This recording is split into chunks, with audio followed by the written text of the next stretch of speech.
My name is Rachel, and this is my story. Growing up, my life was all about church, family, and the simple truths my parents held dear. My dad, Thomas, was a deacon, and my mom, Mary, led the women's group. I always tried to be the good daughter they wanted.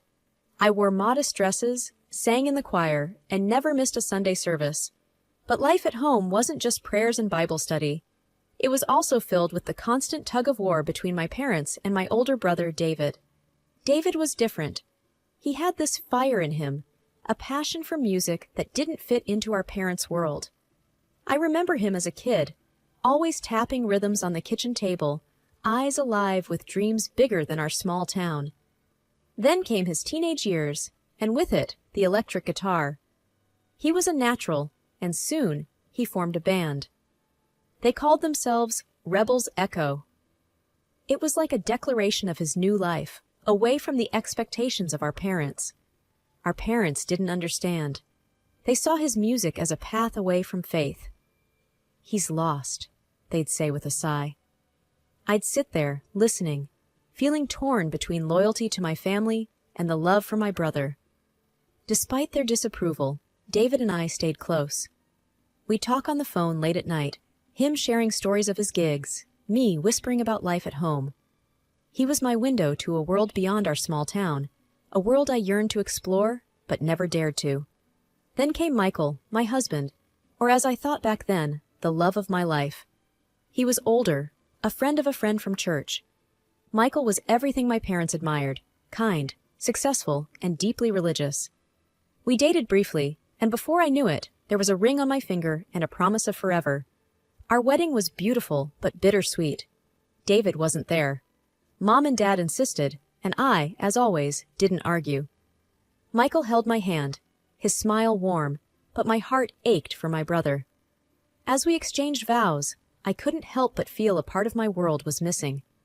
After the wedding, we moved into Michael's house. It was a cozy place, filled with the promise of a happy future. But as I unpacked my things, I couldn't shake off the feeling of something missing. I remember Michael noticing my distant look. "Everything okay, Rachel?" he asked, wrapping his arms around me. "Yeah, just thinking about David," I replied, forcing a smile. "He's made his choices, Rachel. We need to focus on our life, our future," he said, a hint of firmness in his voice. I nodded, knowing he was right. But deep down, I couldn't let go of the bond I shared with my brother, no matter how far our paths had diverged. The first few months of marriage felt like a dream. Michael was attentive and caring, always making sure I was happy. Our days were filled with shared laughter and long talks into the night. He'd often surprise me with small gifts or a bouquet of flowers, just because. "Morning, beautiful." He'd greet me every day with a kiss, his eyes sparkling with affection. "Good morning," I'd reply, my heart fluttering with happiness. We'd spend weekends exploring nearby towns, trying out little diners, and walking hand in hand by the riverside. Everything felt perfect, like a life I had only imagined in my dreams. But as time passed, I began to feel a bit restless. I loved being with Michael, but there was a part of me that wanted more than just being a housewife. Back in college, I had dreams of becoming a teacher. I missed learning, being around people, and feeling like I was contributing to something. One evening, while Michael was reading in the living room, I gathered the courage to bring it up. "Michael, can we talk about something?" I asked, sitting next to him. "Of course. What's on your mind?" he replied, putting his book down. "I've been thinking, maybe I could look for a job, or at least some volunteer work. I want to do something more with my time," I said hesitantly. He looked at me, surprised. "But Rachel, you don't need to work. I'm here to take care of everything. Isn't this what you always wanted?" I paused, not wanting to upset him. "I know, and I appreciate that. But I need something of my own, you know? Something that makes me feel fulfilled." Michael sighed, taking my hand. "I just want you to be happy, Rachel. But think about our future, our plans for a family. Don't you think your place is here with me, building that future?" I understood his point, but it didn't sit right with me. Still, I didn't want to argue. "Maybe you're right. I'll think about it," I said, forcing a smile. As days turned into weeks, I tried to push those thoughts aside. I focused on being the best wife I could be, cooking meals, keeping the house tidy, and supporting Michael. But deep down, I couldn't shake the feeling that I was losing a part of myself, the part that yearned for independence and a sense of purpose outside our home. Despite these creeping doubts, our life together seemed good on the surface. We were the ideal couple in everyone's eyes. But as the months rolled by, changes in our home became more noticeable. Michael, once so attentive and present, started coming home late, often missing dinner. At first he would apologize, citing work pressure and important projects. "Sorry, Rachel, work's a nightmare right now. I hope you understand," he'd say, barely looking up from his phone. I tried to be understanding. "It's okay, Michael. Work is important. Just don't overdo it, okay?" But deep down, I felt lonely and neglected. The house, once filled with laughter and conversation, now felt empty and quiet. I found myself often sitting by the window, waiting for him to come home.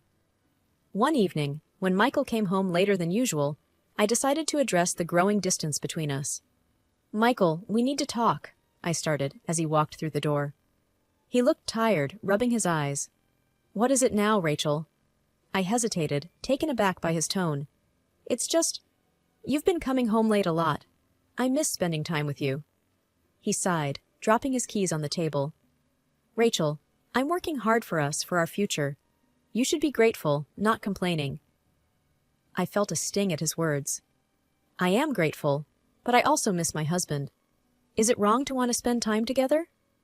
Michael's face hardened. "Look, I'm doing my best here. Maybe you should find some hobbies or something to keep you busy." His words hurt, but I swallowed the pain. "Maybe you're right," I murmured, even though it felt wrong. The conversations became less frequent after that. Michael grew more distant, and I felt more isolated. I started questioning everything, our marriage, my role as a wife, and my own happiness. It felt like we were living separate lives under the same roof. One day, I was cleaning the house and found a receipt for a restaurant in Michael's coat pocket. It was dated for a night he said he'd been working late. My heart sank. Confronting him seemed daunting, but the seed of doubt had been planted.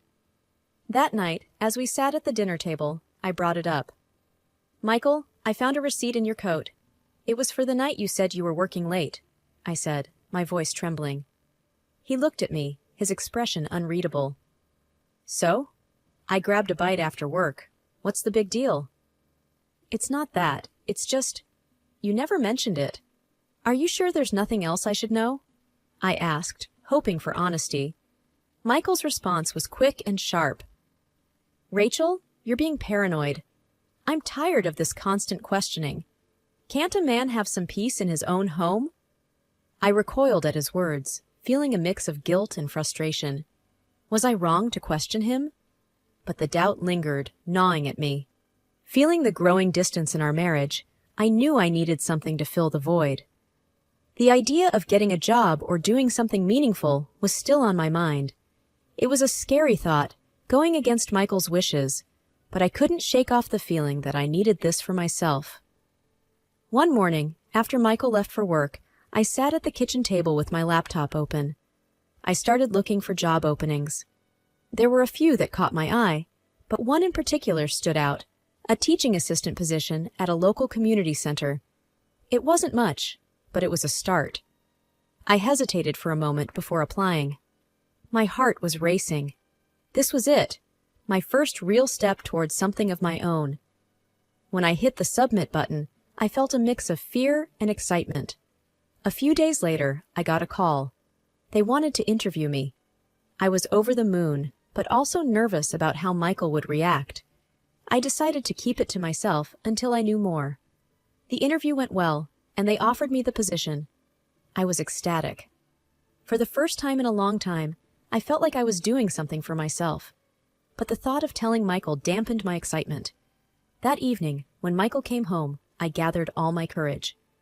"Michael, I have something to tell you," I started, my voice shaking. He looked at me, his expression tired. "What is it now, Rachel?" I got a job, as a teaching assistant. It's just part-time," I said quickly, almost in a whisper. Michael's reaction was not what I expected. He just stared at me for a moment, then shrugged. "Do what you want, Rachel. I don't have the energy to argue about this." I was taken aback by his indifference. Part of me had hoped he would see this as a positive step, but it seemed he didn't care. Despite his reaction, I felt a newfound sense of purpose. The job was rewarding, and I loved interacting with the children and other staff. It was a breath of fresh air, a break from the loneliness and tension at home.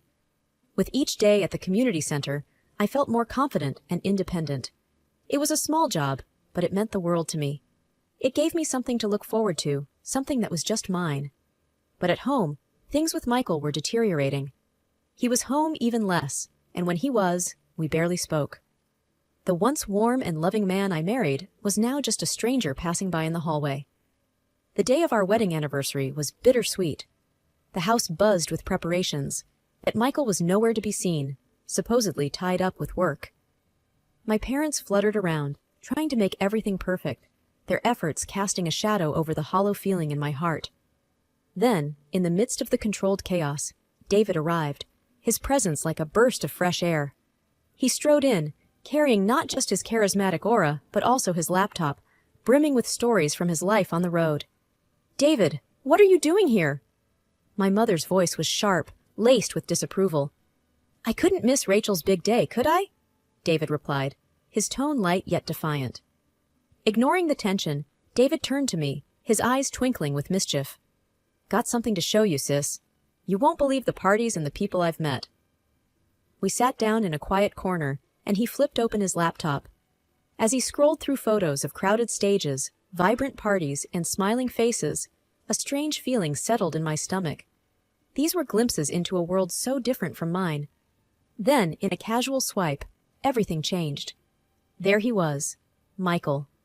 In the midst of a raucous party, with a woman clinging to his arm, laughing, carefree, and so very unlike the man I knew. "Wait, who's that?" I asked, my voice barely a whisper, pointing to Michael in the photo. David glanced at the screen, nonchalant. "Oh, him. That's just some guy who's been hanging out with us a lot. Real ladies' man, changes girls like he changes guitar strings. Says he's got a boring and stupid wife at home." His words hit me like a punch in the gut. Boring. Stupid. Was that how Michael saw me? Before I could process it all, the front door swung open. Michael walked in. His usual mask of composure shattered the moment he saw David. "David? What the hell are you doing here?" Michael's voice was laced with a panic. David looked up, surprise and realization dawning on his face. "Wait a minute. You're the husband? This is your Mike?" The room fell silent. My parents, unaware of the storm brewing, looked on in confusion. Michael's eyes darted between me and David, the color draining from his face. I held up the laptop, the image of him at the party glaring back at us. "Is this what you do on your late nights at work, Michael? Is this who you really are?" Michael opened his mouth, but no words came out. His silence was answer enough. The room spun around me. The walls of our home, once a sanctuary, felt like they were closing in. Betrayal, lies, the facade of our perfect marriage. It all crumbled down in that moment. David stood beside me, his hand on my shoulder, a silent pillar of support. My parents were still trying to grasp the situation, their expressions shifting from shock to disappointment. The silence in the room was deafening after David's revelation. I stood there, holding the photo, feeling like the ground had been pulled from under my feet. My parents were staring at Michael, waiting for an explanation. Michael's eyes were fixed on the floor. "Michael, is this true?" I managed to ask, my voice barely above a whisper. He didn't answer right away. Then he looked up, his face a mixture of guilt and regret. "Rachel, I can explain." "Explain? How do you explain this?" I said, my voice rising as I waved the photo. "It was just a mistake, Rachel. It meant nothing. I was just confused," Michael stammered. "A mistake? Confused? For how long have you been lying to me?" My voice was shaking with anger and hurt. "Rachel, please, let's talk about this privately," he pleaded, glancing nervously at my parents and David. "No, Michael, I deserve to know the truth. Here and now," I insisted. My mom stepped forward, her face filled with concern.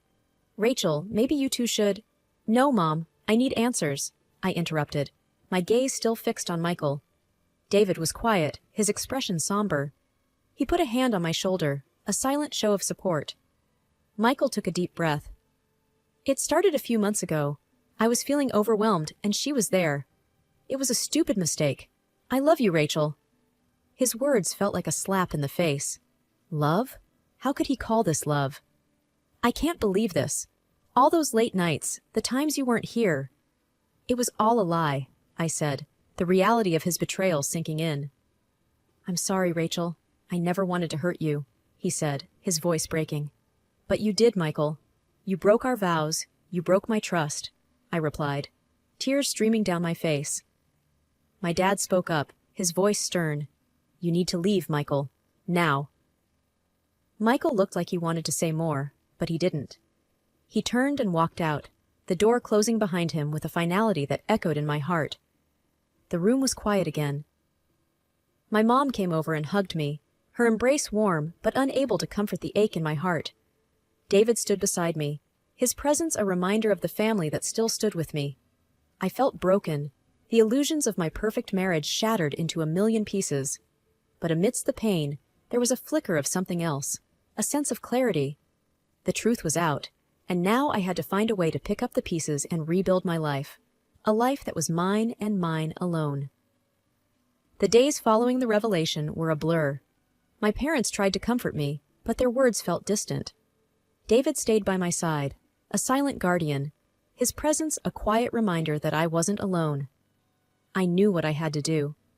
The decision was clear, even through the fog of my pain. I needed to end my marriage with Michael. It wasn't just about his betrayal. It was about reclaiming my life, my identity. Sitting at the kitchen table, David broke the silence. You okay, sis? I looked up, my eyes tired. I will be. I need to start the divorce process. I can't stay in this marriage. David nodded. I'm here for you, whatever you need. Meetings with lawyers were emotionally draining. I sat across from Michael at our final meeting, his face filled with remorse. Rachel, I am so sorry. I never wanted things to end this way, he said, his voice low. I know. But sorry isn't enough, Michael. You broke our trust, and I need to move on, I replied, my voice steady despite the turmoil inside. He nodded, looking defeated. I just wish I could make things right. Some things can't be undone, I said, signing the last of the papers. Walking out of that office, I felt a weight lift off my shoulders. It was over. I was free from the lies, the deceit. But with that freedom came the realization of my new reality. I was alone, truly alone for the first time in my life. The following weeks were a time of self-reflection. I spent hours talking with David, who shared his own stories of heartbreak and healing. My parents, though still struggling with their own feelings about the divorce, offered their support. One evening, sitting in the living room with a cup of tea, Mom spoke up. Rachel, we're here for you. You're strong, and you'll get through this. Dad nodded in agreement. You've always been our rock, even when we didn't see it. We're proud of you. Their words, simple and sincere, touched me. For the first time in a long time, I felt a sense of hope. I also threw myself into my work at the community center. The children's laughter and innocence were a balm to my wounded heart. I found joy in small moments, a smile from a child, a successful lesson, a thank you from a parent. In the midst of the fallout, I discovered a resilience within me that I didn't know existed. I started to rebuild my life, piece by piece. It wasn't easy, and there were days when I felt overwhelmed by loneliness and doubt. But I kept moving forward, driven by a newfound determination to live a life that was true to myself. Sitting in the small corner cafe, I cradled a warm cup of coffee, my mind drifting back through the whirlwind of recent events. The steam from the coffee blurred with my thoughts, each memory unfolding like a scene from a distant play. I remembered the day in court, the final decree of our divorce. Michael had sat there, a shadow of the man I once knew. He looked pathetic, his eyes void of the confidence he once carried. It was a stark contrast to the man I married, a sight that stirred a mix of pity and relief in me. Then came the tedious, bitter process of dividing our assets. Michael, who once professed undying love, was now coldly squabbling over every cent. It was a tedious and painful process, stripping away any lingering sentiments I had for the marriage we shared. Perhaps the most vivid memory was the last time I saw Michael. He had come to my doorstep, unannounced, his eyes red and swollen. He fell to his knees, begging for forgiveness, pleading for a second chance. I stood there, watching him, feeling nothing but contempt. The tears, the pleas, they meant nothing. They were just the last desperate acts of a man who had lost everything through his own doing. Through all these moments, David was my pillar of strength. He was there in the courtroom, offering silent support with his presence. And on that final encounter with Michael, David stood by my side, a protective force against the man who had broken my trust. As I sat in the cafe, the noise of the bustling city around me, I realized how much I had changed. The naive girl who entered that marriage was gone, replaced by a woman who had faced betrayal and come out stronger. I felt a sense of pride in my newfound independence and resilience. My gaze shifted to the busy street outside the cafe window. People were going about their lives, each absorbed in their own stories. I felt a kinship with them, a shared understanding of the struggles and triumphs life brings. I took a sip of my coffee, its warmth spreading through me. I was starting over, but this time on my own terms. There was a future out there waiting for me, filled with possibilities and new beginnings. I was ready to embrace it, with my past as a lesson and my brother's support as my strength.